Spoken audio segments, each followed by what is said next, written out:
દીવના ઘોઘલામાં અકસ્માત સર્જાયો અને આ અકસ્માતમાં 14 વર્ષીય કિશોરનું મોત નીપજ્યું।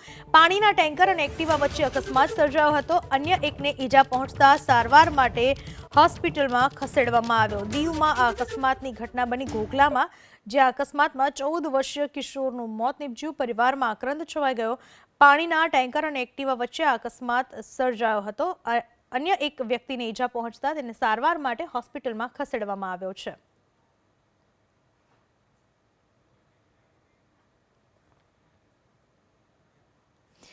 અમદાવાદ મુંબઈ નેશનલ હાઈવે પર લાગ્યા વાહનોના થપ્પા। સુરતના કીમ પાસે નેશનલ હાઈવે નંબર 48ના આ દ્રશ્યો છે।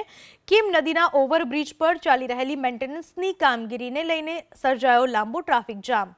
માંગરોળ તાલુકાના મોટી નરોલી ગામ પાસે કીમ નદીના ઓવરબ્રિજ પર સમારકામની કામગીરી ચાલી રહી છે, જેના કારણે છેલ્લા 10 કલાકથી 15 કિલોમીટર લાંબો ટ્રાફિક જામ સર્જાયો છે। ટ્રાફિકથી ત્રાસી જઈને નેશનલ હાઈવે નજીક આવેલા ગામોમાં હવે વાહનો ઘૂસી રહ્યા છે, તો પોલીસની ટીમ પણ ટ્રાફિક વ્યવસ્થામાં લાગી છે। કલાકો સુધી ટ્રાફિકમાં અટવાતા વાહન ચાલકો ત્રાહિમામ પોકારી ઉઠ્યા છે।